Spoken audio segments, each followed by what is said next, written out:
É inscrita no canal? É inscrito no canal? Faça a sua inscrição, é de graça. Pode parecer engraçado eu fazer isso, mas muita gente me pergunta, Regina, quanto que paga para se inscrever no seu canal? Nada, é de graça. Ative as notificações, porque aí todas as vezes que a gente fizer a publicação, você vai ser notificado ou notificada. E ao final da nossa conversa, coloque o seu comentário que a gente adora trocar essa experiência com você. Eu vou conversar com Chico Felitti, que é meu colega de profissão, meu amigo, ele é jornalista e agora escritor. Ele está lançando aqui, olha, Ricardo e Vânia. E que barulho! Foi assustador, assim, foi bem intenso, não esperava tanto, mas estou muito feliz. Como é que surgiu Ricardo e Vânia? Ricardo e Vânia é a história de um... Começou com o perfil, a história de vida de um artista de rua aqui de São Paulo, que era conhecido por Fofão da Augusta. Era o apelido que ele recebeu. Fofão da Augusta. Fofão da Augusta, porque ele tinha injetado bastante silicone no rosto e com o tempo esse silicone foi caindo e ele ficou parecendo o personagem do programa infantil do SBT, o Fofão. Era um apelido pejorativo? Era ofensivo e ninguém sabia o nome dele, essa era a grande questão. Ficava como Fofão? Ficava como Fofão. Ninguém sabia o nome real dele e isso sempre me intrigou, desde que eu tinha 17 anos e me mudei para São Paulo. Você é de onde, Chico? Eu nasci em São Paulo, mas minha família morou fora do Brasil. Quando ainda bebê, com 3 meses eles saíram do Brasil, foram morar na África e depois voltaram para o interior de São Paulo. E aí você cresceu no interior de São Paulo? Cresci no interior de São Paulo e voltei para cá com 17 anos. Então não me considero paulistano, por mais que eu tenha nascido aqui. Sei bem como é que eu também. De onde você foi? Eu nasci aqui, mas aí eu cresci em São José do Rio Preto. Ah, Rio Preto. É. Demais, é bem longe, né? É bem longe. Você cresceu onde? Jundiaí. Ah, bem mais Todo mundo longe. diz que é do lado, mas eu não vinha para São Paulo nunca, assim, é muito distante. É. E na minha época era muito interior, assim, hoje em dia já tem shopping, já tem... Na minha época era interiorzão. Aí você veio pra cá pra estudar? Vim para estudar. Jornalismo. Sim. E na primeira semana eu cruzei com o Ricardo na Rua Augusta. Te chamou atenção aquela Muito. figura? A aparência dele era muito peculiar, né? Porque de fato era um rosto que parecia pouco humano, assim, parecia uma máscara.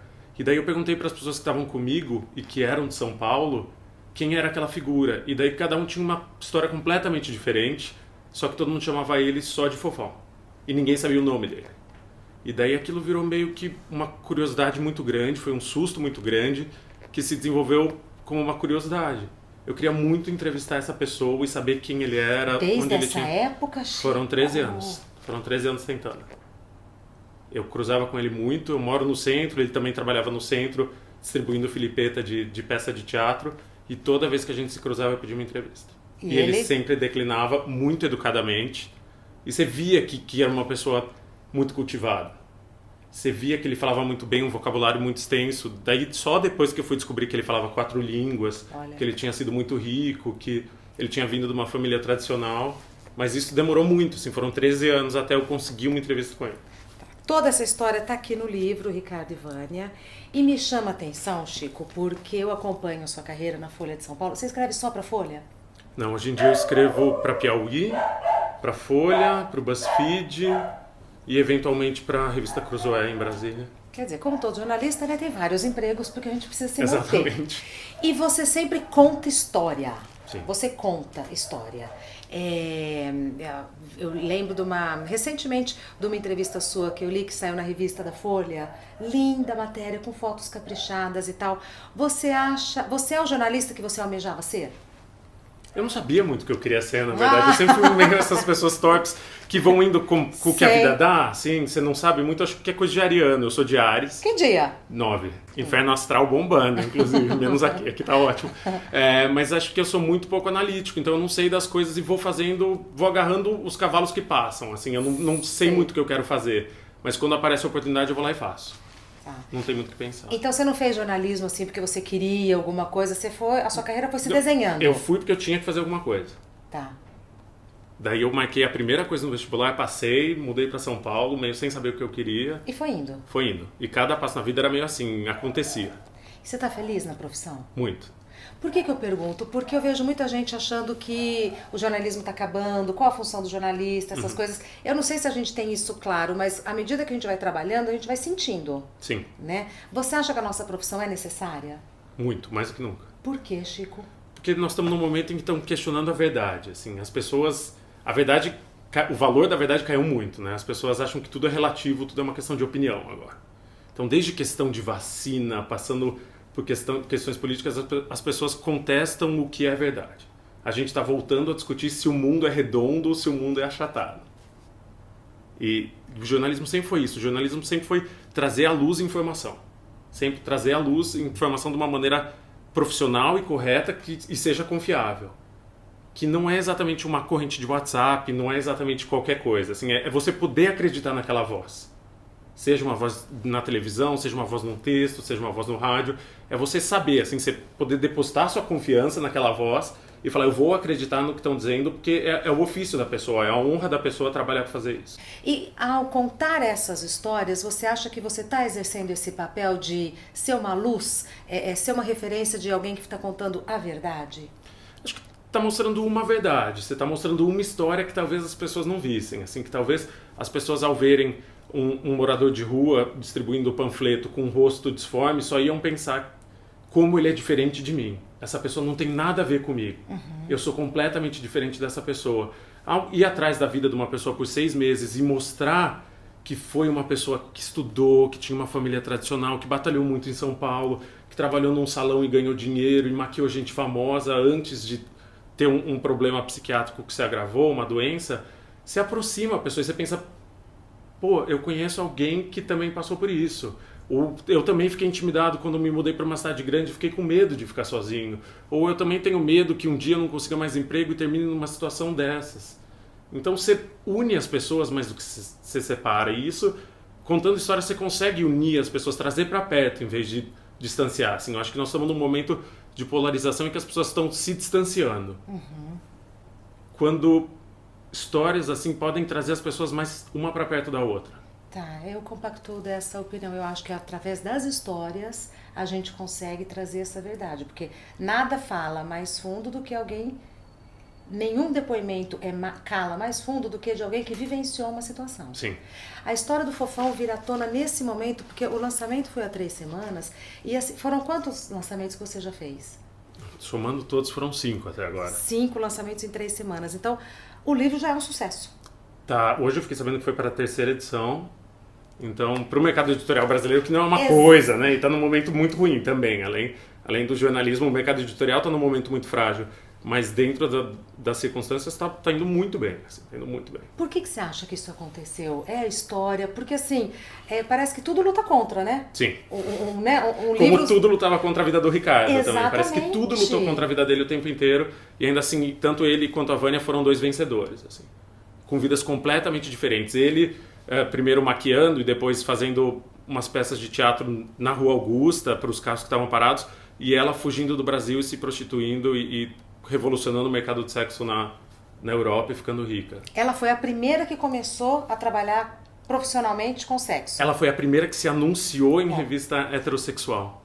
Ela é uma mulher trans, quando ela nasceu designaram ela como homem, depois ela descobriu que era mulher, adolescente, foi para a Europa, fez essa transição, né? Começou a se apresentar como mulher e fez a transição física para virar uma mulher lá na Europa e começou a anunciar os préstimos dela com foto e tudo mais em revista de sexo heterossexual.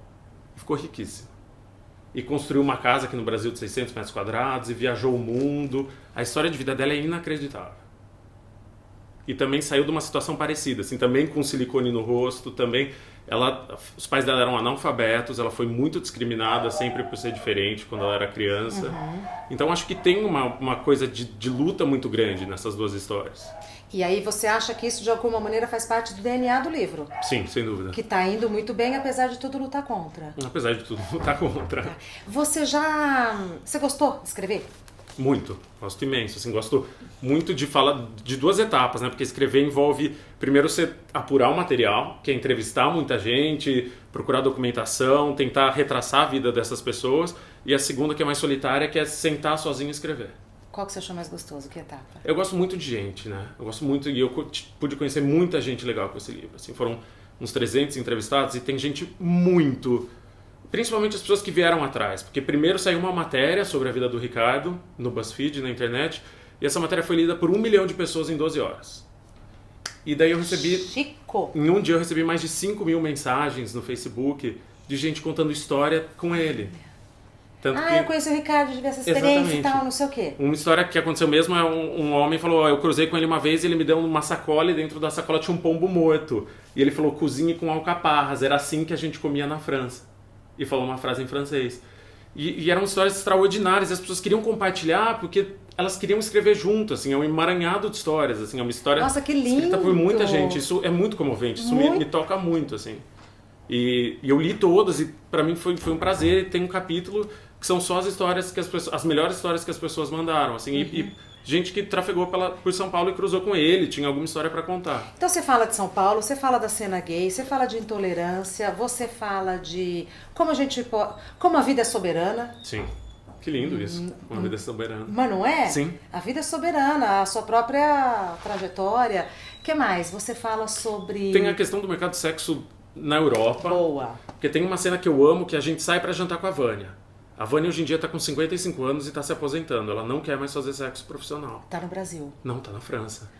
Ela veio pro Brasil só pro lançamento. Não volta. Faz Não 30 quero anos. viver. Ela passou já mais tempo na Europa agora do que no Brasil. Não volta por nada. Aliás, Vânia é francesa, né, Vânia gente? é francesa, francês perfeito. Olha. O cachorro dela tem um passaporte francês, a Gaia. Mentira. É incrível. Incrível. É incrível. E ela veio só dar um alô no lançamento, mudar de nome. Porque é uma mulher fina, né? Exatamente. Participou dos lançamentos, lindíssima. E quando a gente foi visitá-la em Paris para escrever o livro, a gente saiu para jantar com as amigas dela, que é uma comunidade de brasileiras que se prostituem na Europa, que foram para a Europa para se prostituir. Há 30 anos atrás? Tem de tudo, assim, tem gente que tinha acabado de chegar, uma chegou há 6 meses, ainda de Castanhal, que é uma cidade no Pará, até umas que já estão há 20 anos, assim, e uns diálogos maravilhosos, assim, que é uma contando que estava comprando o segundo apartamento em um ano, e daí uma mais velha dizia, mas bicha, você tá gastando, né? Ela falou, você já tem seus apartamentos, deixa eu fazer os meus. Olha... E é uma história que você tende a pensar muito como uma vitimização, porque de fato pessoas assim tendem a ser marginalizadas, né? Sim. Prostitutas, mulheres trans, travestis... Sul-americanas, na Sul-americanas, sim. Elas são primeiro marginalizadas aqui, né? Exato. E depois vão pra lá e tendem a ser marginalizadas lá. Mas daí quando você encontra um pouco de alegria, assim como você vê como é a vida delas e tem um pouco de poesia e como elas se ajudam e como... É muito interessante. Como que esse livro te transformou, Chico? Acho que eu fiquei mais enternecido, assim. Eu sempre fui muito sentimental, mas acho que me ajudou a baixar a guarda, assim. Me fez conhecer tanta gente tão interessante, com história tão forte, que eu me destravei um pouco, assim. Porque acho que profissionalmente, quando você é jornalista, você precisa ter trava, né? Porque você não pode o tempo inteiro chorar, você não pode o tempo inteiro se deixar comover. Você sabe mais do que eu, assim, ainda mais num programa ao vivo, você não pode. Senão o produto não sai. Agora, como eu tive tempo para fazer isso, tive quase um ano e foi um trabalho mais solitário, eu acho que eu me deixei me aproximar mais dessas pessoas e me deixei me tocar mais pela vida dessas pessoas. Às vezes você parava de escrever para chorar? Nossa, direto. Era muito frequente, assim, tem uma cena que até hoje eu lendo eu choro, que é quando o Ricardo morreu. Só que a Vânia, com quem ele não falava fazia 20 anos, leu a matéria lá em Paris e entrou em contato. E 2 semanas antes de morrer, os dois se reencontraram numa videoconferência. Ele na cama de hospital e ela em Paris. E ele falava para ela, ele atendeu a ligação e ela falou, oi Ricardo, tudo bem? Você está me reconhecendo? Ele falou, tô. Ela perguntou, e quem sou eu? Ele falou, você é o amor da minha vida. E os dois começaram a chorar. E as pessoas que estavam no quarto de hospital junto, era um hospital público, tinha 3 pessoas no quarto, todo mundo começou a chorar. Todo mundo saiu no corredor para começar a chorar. Porque eram 2 pessoas que se amaram muito e que não se viam há 20 anos e que estavam se reencontrando. E isso é de uma força, né? Nossa. É avassaladora, assim, foi instantâneo, assim, parecia uma nuvem de lágrimas, assim, de repente todo mundo começou a chorar. O que eu vou falar é brega, mas cada vez mais eu acredito nisso. É a força do amor. Chico. Não, mas é. É a força do amor. É brega porque é verdade. Porque vale pra tudo e é faz verdade. assim, uau! Sim. Foi uma das cenas mais fortes que eu já vi na minha vida. E não era nada, era uma pessoa falando no telefone e vendo outra pessoa. E foram 2 frases, assim. Essas 2 frases foram ditas, todo mundo parou e começou a chorar. Com um silêncio absurdo, gente saindo no corredor pra chorar. E os dois... E ele teve um último contato com o amor da vida dele logo antes de morrer. Maravilhoso. É. Maravilhoso. E você falou que você gostou tanto que você continuou escrevendo. Entreguei meu 2º livro. Olha, no carnaval e amanhã vou negociar meu 3º. Como é que você engrenou desse jeito, Chico? Acho que é uma questão de oportunidade. Acho que você já tem muita coisa, assim, quem gosta muito já tem muita coisa guardada. que você só está esperando poder fazer. Então são textos que você já veio escrevendo durante a vida? São histórias que eu conheço. Por exemplo, esse próximo livro que eu lanço, que por contrato não posso dizer o que é uma biografia que eu comecei 10 anos atrás. Comecei com a pessoa viva, a pessoa morreu, a biografia foi pausada porque a pessoa tinha morrido, e daí eu achei que era a hora de terminar. De retomar. E retomei e terminei. E o terceiro, sobre o quê? Daí é jornalistão, assim, daí é uma coisa que eu tava sentindo falta, que é a investigação muito grande sobre uma grande farsa que aconteceu no Brasil. Olá! Esse vai ser... Uma grande farsa que aconteceu no Brasil. Sim. Então vai impactar a vida de todo mundo. Vai impactar a vida de muita gente. Acho que No momento que a gente tá duvidando de tudo. tudo. A gente tá duvidando de tudo. E tem vários castelos que estão caindo, né? Vários castelos de cartas que estão caindo por aí. Assim, você vê, cada semana é um ícone que é destruído. Isso. Tá, vai vir então nessa linha. Exato, que é o poder de jornalismo, de novo, retomando aquilo que você perguntou. Eu acho que jornalismo serve também pra gente humanizar todo mundo, assim. Então ninguém tá acima da lei. Ninguém deveria estar acima da lei. Boa. E é isso que o jornalismo serve, assim, quando vem esses casos de denúncia, de assédio, esses casos de abuso, você humaniza também a pessoa no outro sentido, né? E é um trabalho que só pode ser feito depois de um certo tempo, né? Você precisa ter um certo Tem uma distância histórica, né, Chico? É mais fácil porque você tem mais massa para trabalhar, né? A história já deu uma quietada na história. O tempo já deu uma quietada na história. E você tem mais prova e as pessoas se unem. Também acho que também tem uma coisa muito de contexto, assim, que as mulheres estão se unindo muito para falar. Você tá sentindo isso? Muito. Isso pra mim é tão latente. Não só as mulheres, mas todos os grupos estão se escorando, assim, estão se ajudando e estão perdendo medo de falar de assuntos que até 10 anos atrás ninguém falaria. E é positivo, dói, mas vai vir pro bem. Dói. É difícil, dói, mas vai vir pro bem. O objetivo é maior. Exatamente. Né? Tocamos num assunto que o que você achou mais interessante na época que você estava trabalhando no livro, nesse primeiro livro, Ricardo e Vânia. Você falou que você adora pessoas e que você também gostou de escrever. Você sentiu mais prazer em conversar com as pessoas, levantar o material, do que depois solitariamente escrever ou não? Acho que sim.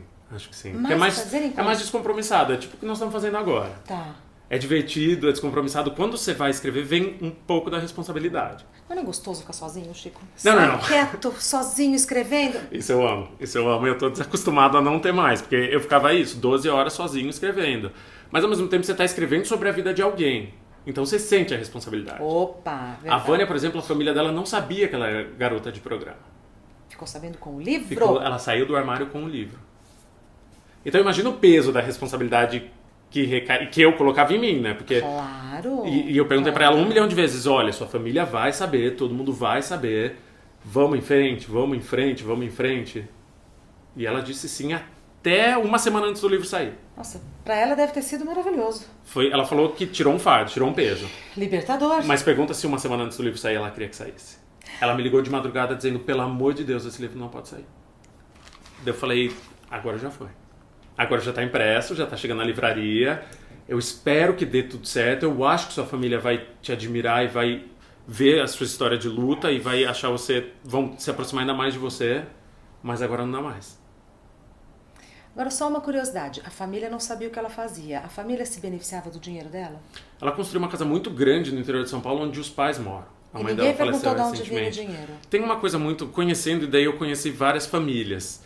Tem meio que eu chamo da parábola da Tieta, né? Tem a Tieta da novela e do romance do Jorge Amado, que saiu escorraçada da cidade e depois ela volta riquíssima, dando presente e amada por todos. Isso acontece com muita garota de programa. Essa é a história básica das garotas de programa que eu conheci na Europa. Nossa, é uma dor que permeia a relação e que deve machucar todo mundo, Sim. né? Todos os lados. Deve. E tem, junto com isso vem o não questionamento. Nunca se pergunta de onde vem esse dinheiro. Você aceita esse dinheiro, você aceita presente, você aceita... Desse dinheiro. Mas você não pergunta de onde vem porque você não quer ouvir a resposta. E por outro lado, quem está ganhando dinheiro sabe do tanto que está sofrendo para ganhar esse dinheiro Sabe. e não pode compartilhar com a família. Sim. É cruel. É solitário, por isso que elas se juntam muito e tem comunidades lá dentro que acabam sendo as famílias dela, é o que elas chamam. Essa é minha família. Hoje você é mais escritor ou mais jornalista? Dá para separar, não dá? Como é que tá? Acho que é tudo meio junto, assim, eu tô fazendo algumas matérias poucas menos agora, mas eu amo e eu sinto muita falta. Essa coisa da agilidade, da pressão, Você sente falta disso, Eu Chico? sinto, eu sinto. É mesmo? Eu sinto. Você não sentiria falta de fazer programa ao vivo? Não. Tá, então acho que... Porque são fases, né? Sim. São fases. Não, sinto, assim, hoje vendi uma matéria grande pra Folha e... Porque é mais rápido, né? Um livro demora muito tempo pra sair. É uma gestação, de novo, tô repetindo, né? Clichê, Sim, uma gestação. uma gestação. E o lançamento, você gostou de lançar o livro? Muito, mas é uma coisa também acachapante, é uma energia muito forte que eu nunca tinha sentido. Porque, felizmente, foi muita gente, especialmente no primeiro, assim, esgotou, não tinha mais livro e tinha fila. Ai, que gostoso. Mas aí você sai de lá sem saber quem é você. Eu literalmente não sabia onde eu tava e eu não tinha voz. E você sai drenado de energia, assim, você sai... Afônico mesmo. Afônico, eu tava literalmente sem voz. Te deu branco? Você olhar pra pessoa e falar... Eu esqueci nome de amigo. Porque era meio que nem aqui, assim, tinha uma luz também, tinha um palquinho, tinha uma fila, o lugar tava quente porque tinha muita gente... Cara, no primeiro você é ótimo, você é espirituoso, você consegue fazer um autógrafo personalizado, no segundo, no terceiro, no 100º, 33º, você já não sabe mais quem você é. E você tinha uma frase que você ia escrever? Não, eu tenho prazer de tentar fazer uma coisa personalizada. Mas você consegue? Não chega uma hora que a Nem criatividade que se seja, sai? eu gostei muito da sua camiseta e daí eu escrevo para a melhor camiseta da noite, espero que goste. Ai, que Um abraço. fofo, Exato. Que fofo. Porque acho que tem uma coisa assim, a gente quer tanto ser lido, a gente quer tanto... E daí, quando chega e a pessoa te dá atenção, você é obrigado a retribuir essa atenção. Concordo. Olha, eu vou mostrar uma foto que eu abri aqui aleatoriamente. Uma foto. Quem são? Essa é a Vânia, antes da transição, quando ainda ela chamava Wagner, e esse é o Ricardo. Eles estão na Boate Medieval, aqui em São Paulo, que era na Rua Augusta, ali com a Paulista. Década de 80? Isso. 79 ou 81, acho que 81. Tá. E escuta, aí o Chico chegou, me deu este livro e me deu também este livro. Um Homem para Cada Ano que Passei com Você. Foram 32. Quem escreveu esse livro? A mãe do Chico. E eu conheço a Isabel. Olha como a vida é curiosa. É. Sua mãe, Isabel Dias, escreveu esse livro com as memórias do convívio com o seu pai. Pós-término com meu pai, na verdade. Vem a partir do momento que meu pai não tá mais. A partir da solteirice dela, eles ficaram 32 anos casados. A partir do momento que ela ficou solteira, ela mudou de cidade, que foi um término muito ruim, muito traumático. Ela foi traída. Ela veio para São Paulo e começou a se descobrir na terceira idade. Olha, uma leitura deliciosa. Começou a se descobrir na terceira idade. E aí, a impressão que eu tenho é que ela passou a ser, de verdade, a Isabel Dias. Acho que sim. Teve até uma mudança de nome, porque ela é Regina, que nem você. Ela é Isabel Regina. Que ela nasceu no 13 de maio. Tá. Então, em homenagem à Princesa Isabel, agregaram Isabel primeiro, mas ela sempre foi conhecida como Regina. Olha, eu não sabia. E a mudança dela foi tão grande que quando ela mudou para São Paulo, ela adotou outro nome. Que é o nome dela, mas não é o nome que ela usava. Sim. Ela passou a ser Isabel Dias. Tá, e eu trouxe a história do livro, primeiro por essa coincidência e porque você falou que as mulheres estão falando. Sim. Né? Então, se a sua mãe é um exemplo dessa mulher que hoje põe pra fora, compartilha e se transforma. E olha como esse livro foi transformador na vida dela, porque vai virar um filme. Vai virar um filme. Você nunca imaginou isso, né? Para ser sincero, eu torcia muito. Eu sempre acho que o mundo carece de boas histórias. Sim. E eu sempre apostei muito nesse livro. Assim, eu sempre soube que valeria uma série, valeria um filme. Daí muita gente já se interessou, mas agora parece que foi. Agora vai. Você ajudou nesse livro ou não? Ajudei. Eu tava morando fora do Brasil e ela começou a me mandar textos. Mas sempre na terceira pessoa. Então era um texto mais ou menos assim. Ela foi e conheceu o homem do Tinder no supermercado, enfim, e nunca dizendo que era dela mesmo. E eles eram muito bem escritos. Daí até que uma hora eu falei, mãe, coloca na primeira pessoa, eu sei que é você, tá tudo bem. Daí ela mudou todos pra primeira pessoa e escreveu um blog. E o blog fez super sucesso. Daí quando eu voltei pro Brasil eu falei, olha, vamos atrás de editora. A primeira editora que a gente falou, quis fazer. Já quis. Fez, foi super bem. E os dois, assim, agora os dois vão virar filme. O meu num canto e o dela no outro. O seu vai virar filme? Eu vendi pro Rodrigo Teixeira, que é o produtor brasileiro que fez o Me Chame Pelo Seu Nome, que é esse produtor que faz muita coisa em Hollywood. Vendi antes do livro sair. Um mês antes do livro sair, já não era mais meu. tá assustado? Não, imagina, eu tô grato, não susto nenhum, assim, acho que felicidade a gente abraça, acho que não dá pra dar as costas pra oportunidade, assim, eu amo, assim, óbvio que você fica surpreso, Boa surpresa. mas a gente não pode ficar assustado com a oportunidade, a gente precisa correr atrás. Pra encerrar, o que te assusta no Brasil? O que não me assusta no Brasil seria mais fácil de responder, assim, acho que tudo, acho que um clima de animosidade, acho que a falta de diálogo me assusta. Tudo bem existir diferença, sempre vai haver a diferença, mas precisa existir o diálogo. A gente precisa estar disposto a conversar com quem está do nosso lado, não importa que a pessoa pense diferente. Porque assim, pela trajetória que você falou, Ricardo e Vânia, e depois esse segundo livro dessa biografia e o terceiro e tal, para mim, para quem está vendo de fora, parece muito nítido essa costura, né, de tentar abrir janelas para este diálogo. Eu acho que vamos tentar se aproximar do outro, sabe? Em vez de focar na diferença, vamos focar no que é igual. Vamos tentar se ver no outro e vamos tentar achar conciliação. Vamos conversar que, conversando, a gente consegue fazer mais coisa do que se xingando. Assim. Apesar das diferenças. Apesar das diferenças, aprender a viver com a diferença. Elas vão existir. É natural. E ainda bem, você quer saber, se me Sim. permite? Eu acho muito interessante que existam Sim. as diferenças. Parabéns. Adorei. Olha, adorei muito. Gostei muito, obrigado. Alguma coisa que eu não te perguntei que você queira falar? Não. Mesmo? Foi ótimo. Então tá bom. Espero que você tenha gostado também dessa conversa. 2 leituras maravilhosas. E eu acho essa experiência de pegar um livro e ler é muito mais comum do que o que a gente imagina. Chico, não é à toa que seu livro é um sucesso. Porque eu vejo as pessoas lendo. Então aqui 2 ótimas sugestões, na minha modesta opinião, de 2 leituras maravilhosas. É isso aí. Espero que você tenha gostado da conversa e não perca o próximo vídeo.